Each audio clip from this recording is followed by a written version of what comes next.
Good morning. निर्वाण GS academy के current affair segment में आपका हार्दिक अभिनंदन। आज 27 अप्रैल का करंट अफेयर है और ये करंट अफेयर जो है जितनी भी हमारी आगामी प्रतियोगिता परीक्षाएं हैं, चाहे वो सेंटर से संबंधित है या स्टेट से है, तो उनमें महत्वपूर्ण रहता है। तो देखते हैं और बढ़ते हैं पहले प्रश्न की ओर।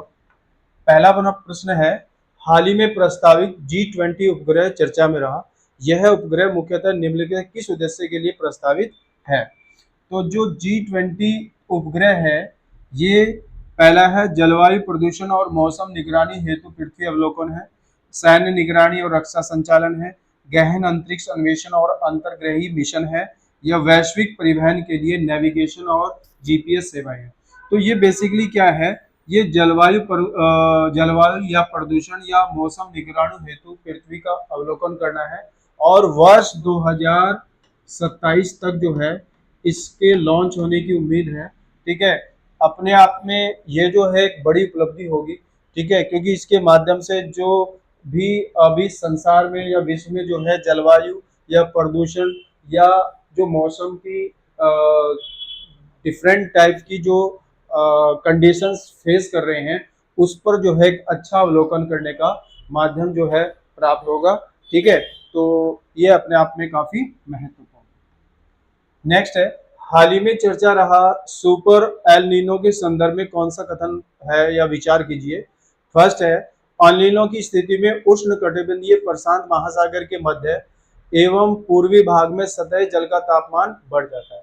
तो ये स्टेटमेंट बिल्कुल सही है कि एल नीनो के कारण जो है जो उष्ण कटिबंधीय प्रशांत महासागर है, उसके मध्य और पूर्वी भाग में जल सतह का जो तापमान है वो क्या हो जाता है, बढ़ जाता है।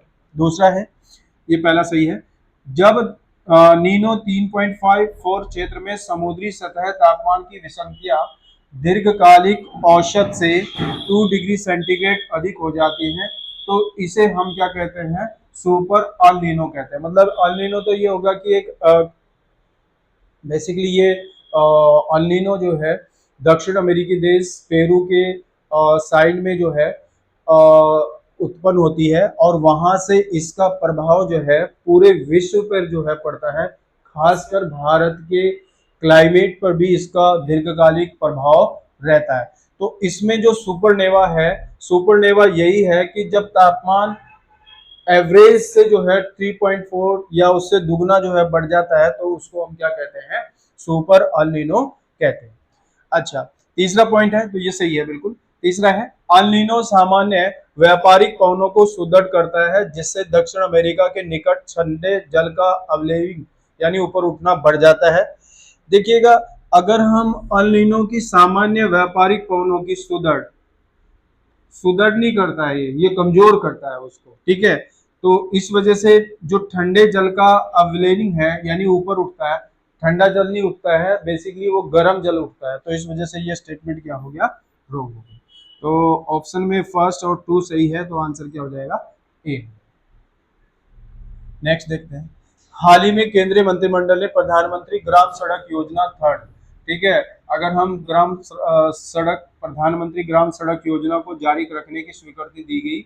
इसका प्रमुख उद्देश्य क्या है, शहरी क्षेत्रों में राष्ट्रीय राजमार्ग विकसित करना, प्रमुख ग्रामीण क्षेत्रों को जोड़ने वाले एक्सप्रेसवे का निर्माण करना, ग्रामीण क्षेत्रों में अंतर्देशीय जल परिवहन को बढ़ावा देना, या ग्रामीण बस्तियों को सभी मौसम में सुगम सड़क संपर्क प्रदान करना। तो ये इसका बेस्ट ऑप्शन है, क्योंकि प्रधानमंत्री ग्राम सड़क योजना की शुरुआत जो है वर्ष 2000 से हुई थी और इसका मेन उद्देश्य ये था कि जो भी उस समय 250 जनसंख्या वाले पर्वतीय और पहाड़ी क्षेत्रों को सड़कों से को मेन सड़क से जोड़ना था। साथ ही जो 500 की पॉपुलेशन वाले जगह हैं या ग्राम हैं, उनको जो है मेन सड़क से जोड़ना इसका मेन उद्देश्य था। तो ये ग्राम सड़क योजना तब से चली है। उसके बाद सेकंड और ये थर्ड है। थर्ड में अब क्या है कि जितने भी स्थल है, जो ग्रामीण बस्तियां हैं, इवन पहले तो विलेजेस की बात थी, अब बस्तियों तक जो है मौसम की सड़क जो सुगम सड़क है उस तक जोड़ने का लक्ष्य रखा गया है। ठीक है, नेक्स्ट है, हाल ही में भारतीय नौसेना ने अपना अब तक का सबसे बड़ा तटीय रक्षा अभ्यास संपन्न किया। ये सी विजिल 26 नाम से किया है और तीनों सेनाओं का एक वो है ये अपने आप में। और ये लगभग C-24 इसको बोलते हैं, सी विजिल 24 है ये, सॉरी, ठीक है। ये जो है रक्षा अभ्यास जो है सबसे बड़ा है ये नौसेना का, ठीक है। हर साल 21 अप्रैल को राष्ट्रीय सिविल सेवा दिवस मनाया जाता है। स्वतंत्र भारत के पहले गृह मंत्री सरदार वल्लभ भाई पटेल ने सिविल सेवकों को किस नाम से संबोधित किया था? राष्ट्र के रक्षक, भारत का स्टील फ्रेम यानी इस्पात फ्रेम कह सकते हैं, विकास के वाहक या लोकतंत्र के स्तंभ। तो ये बेसिकली है वर्ष 2000, क्योंकि अगर हम देखें 21 अप्रैल को जो है 1923 को सबसे पहले जो है भारत में सिविल सेवा की जो है शुरुआत हुई थी। उससे पहले ये लंदन में होती थी और चार्टर एक्ट 1853 के तहत जो है इसको भारत में कराने की बात की गई थी। तो उसके बाद 1923 में जाके ये शुरुआत हुई। अब अगर हम बात करें तो वर्ष 2006 से जो है सिविल सेवा दिवस मनाया जाता है, ठीक है। सिविल सेवा दिवस मनाया जाता है। तो पटेल साहब ने भारत का स्टील फ्रेम कहा था, ठीक है। क्यों कहा था? क्योंकि ये एक बैकबोन है, स्तंभ है जो सरकारी कर्मचारियों के लिए नागरिक हितों को सर्वश्रेष्ठ करने के लिए, तो ये एक राष्ट्रीय सिविल सेवा दिवस जो है मनाया जाता है। 21 अप्रैल 2026 को प्रधानमंत्री ने लोक प्रशासन में उत्कृष्टता के लिए किस योजना को प्रधानमंत्री पुरस्कार से सम्मानित किया? पीएम स्वनिधि योजना, आयुष्मान भारत, पीएम गति शक्ति, उज्ज्वला योजना। पीएम गति शक्ति को जो है प्रधानमंत्री लोक प्रशासन में उत्कृष्टता के लिए जो है इसको नामित किया गया और ये प्रधानमंत्री गति शक्ति के नाम से जो है शुरू किया गया। 21 अप्रैल को ये जो है सिविल सेवा दिवस के अवसर पर इसको शुरुआत किया गया। पीएम स्वनिधि योजना जो है ये जून 2020 में चलाई गई थी। जो रेडी पटरी वाले हैं उनको जो है कोरोना के समय। आयुष्मान भारत विश्व की सबसे बड़ी जो है स्वास्थ्य योजना है, ठीक है। भारत सरकार ने इसको संचालित किया हुआ है। उज्ज्वला योजना जो है इसके तहत इसकी शुरुआत वर्ष 2016 में हुई थी और गोरखपुर से जो है इसकी शुरुआत हुई थी। इसमें जो है एलपीजी सिलेंडर को जो है मुफ्त 8 करोड़ महिलाओं तक जो है पहुंचाने का लक्ष्य रखा गया था, ठीक है। तो जो सिविल सेवा लोक प्रशासन में उत्कृष्टता के लिए जो है वो पीएम गति शक्ति है। 21 अप्रैल को किस भारतीय संस्थान को स्वदेशी 6 टेस्ट बेड का सफलतापूर्वक प्रदर्शन किया जो 5G से 100 गुना तेज होगा? IIT Bombay, IIT Madras, ISC Bengaluru या आईआईटी दिल्ली? तो आईआईटी मद्रास ने जो है ये 6 बेड यानी 5G तकनीक जो टेस्ट बेड है उससे भी बहुत ज़्यादा स्पीड से होगा। तो ये आईआईटी मद्रास ने जो है इसको अभी डेवलप किया। हाल ही में चर्चा में रहा माउंट अन्नपूर्णा किस देश में स्थित है जहां हाल ही में एक भारतीय पर्वतारोही ने बिना ऑक्सीजन की चढ़ाई पूरी की है? भारत, नेपाल, भूटान, तिब्बत।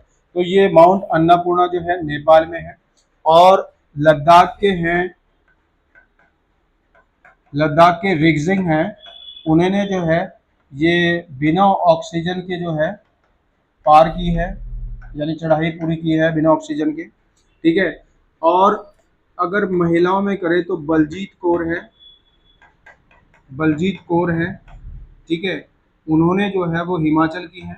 इन्होंने भी जो है बिना ऑक्सीजन के जो है अन्नपूर्णा को जो है पर चढ़ाई को पूरा किया था। तो ये जो अन्नपूर्णा है बेसिकली ये नेपाल में है। ये व्यक्ति हैं जो महिला है वो बलजीत कौर है और लद्दाख के हैं जो रिगजिन वो बिना ऑक्सीजन के मेल। नेक्स्ट है केंद्र सरकार ने किस राज्य के कांगड़ा चाय को यूरोपीय संघ के जीआई टैग मिलने के बाद अंतर्राष्ट्रीय निर्यात केंद्र के रूप में विकसित करने की घोषणा की है? उत्तराखंड, हिमाचल, असम, सिक्किम। तो ये असम की है, नहीं हिमाचल की है कांगड़ा। और इसमें दो चाय हैं, एक तो काली चाय है, काली चाय जो है वो मीठी चाय है, मीठी चाय है। और जो हरी चाय है वो वुडी टाइप है। वुडी का मतलब होता है लकड़ी की तरह की जो है उसमें से क्या होती है वुडी चाय है, वो सुगंध आती है, ठीक है। तो वो हिमाचल प्रदेश। नीति आयोग द्वारा जारी स्टेट एनर्जी एफिशिएंसी इंडेक्स में कौन सा राज्य श्रेष्ठ रहा? कर्नाटक, आंध्र प्रदेश, केरल, राजस्थान। अब जो स्टेट एनर्जी एफिशिएंसी इंडेक्स जारी किया है उसमें महाराष्ट्र जो है वो नंबर 1 है, ठीक है। दूसरे नंबर पर आंध्र प्रदेश है, क्योंकि ऑप्शन में आंध्र प्रदेश दिया है तो यही आंसर होगा। वैसे फर्स्ट नंबर पे जो है स्टेट एनर्जी एफिशिएंसी इंडेक्स में कौन है? महाराष्ट्र। तो आशा करते हैं करंट अफेयर आप लोगों को अच्छा लगा होगा। नए करंट अफेयर के साथ फिर हाजिर होते हैं। धन्यवाद।